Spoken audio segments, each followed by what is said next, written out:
જય શ્રી કૃષ્ણ. જય હો, મંગલમય હો. હા, આપણું જીવન એક નાટક છે. રોજ સવાર પડે છે, રાતનો પડદો ઉઠે છે, પાત્રો બધા જ તૈયાર છે. ફર્ક માત્ર એટલો છે કે અહીં પડદો ઉચકનાર એક જ છે.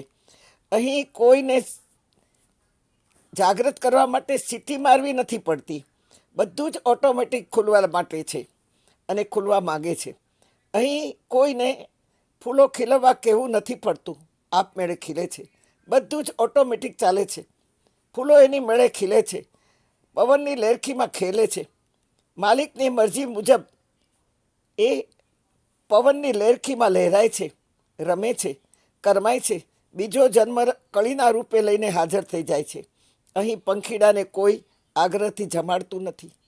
સૌ પોતપોતાના રસ્તે ચાલ્યા જાય છે. વિચાર કરો, પંખીડાઓ ક્યાં રહેતા હશે? કેટલા ઝાડો છે? કઈ જગ્યાએ કયું પક્ષી રહેતું હશે? કયા ઝાડના માળામાં કયા પક્ષીએ કેટલા ઈંડા મૂક્યા હશે? કશી જ ખબર નથી. પણ છતાંય સૌ પોતપોતાને રસ્તે પોતપોતાના માળામાં પુરાઈ જાય છે. સૌ મોંઘા મોંઘા આ નિયમો પાળે છે અને પોતાનો દિવસ જગતના સ્ટેજ પર પસાર કરીને રાતે પોતાના ઘર ભેગા થઈ જાય છે. અહીં કોઈની ડ્યુટી માટે કોઈને બોલાવવો પડતો નથી. પોતાની મેળે જ બધા જ હાજર થઈ જાય છે. હા, જુઓ, આ સૃષ્ટિનું સંચાલન કરનાર બીજો કોઈ નહીં, એક જ છે. અને એ કોણ છે એ આપણે સમજી ગયા હશું. બધા જ પોતાની મેળે ડ્યુટી પર હાજર થઈ જાય છે. સાક્ષાત સૂર્યદેવ પણ 24 કલાકની ડ્યુટી પર હાજર જ છે. અહીંથી પતે કે અમેરિકા જાય, સ્વિટ્ઝરલેન્ડ જાય, આફ્રિકાના દેશોમાં જાય, પણ કદી આરામ કરતા નથી. તેમને પણ ખૂબ જ સંઘર્ષ કરવો પડ્યો છે. આપણે તો શું સંઘર્ષ કરીએ છીએ? આપણને જે દુઃખો થાય છે એ આપણે ઊભા કરેલા દુઃખો છે. આપણા દુઃખો આપણે છે જ નહીં. આપણને એક નાનું એવું વાદળ સૂર્યને ઢાંકી દે છે. જગતના સ્ટેજની બધી જ બત્તી બુજાઈને અંધારું થઈ જાય છે. છતાં કોઈ જ ફરિયાદ કરતું નથી. આપણને વગર માગીએ, વગર મહેનતે બધું જ હાથમાં મળે છે. હા, બધું જ મળે છે.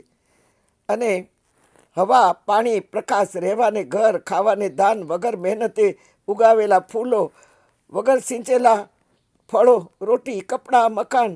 ફોન કરો તો શાક ઘરે આવી જાય, ફળ ઘરે આવી જાય, ફ્રૂટ ઘરે આવી જાય, અનાજ પડીકા બંધ દાણાવાળો ઘરે મોકલી દે, કામવાળી કામ કરતાં કરતાં બધું ગોઠવી દે. આપણે કંઈ જ કરવું નથી પડતું. અને છતાંય આપણે ગાયા કરીએ છીએ, ના રોયા કરીએ છીએ, રડ્યા કરીએ છીએ. બહુ જ દુઃખ છે, બહુ જ દુઃખ છે, બહુ જ દુઃખ છે. કામવાળા ગોઠવી દે, ઘર સાફ માટે કામવાળા મળી રહે છે, મશીન કપડાં ધોઈ દે છે તો ઇસ્ત્રીવાળો ઇસ્ત્રીના કપડાં લઈ જાય છે. બાળકો એની મેળે જ મોટા થાય છે. જવાબદારી હોતા છતાં પણ ક્યાંય આપણે ધ્યાન દેતા નથી, નજરઅંદાજ કરીએ છીએ. બાળકોને જે જોઈએ તે રાતોરાત બધું મળી જાય છે.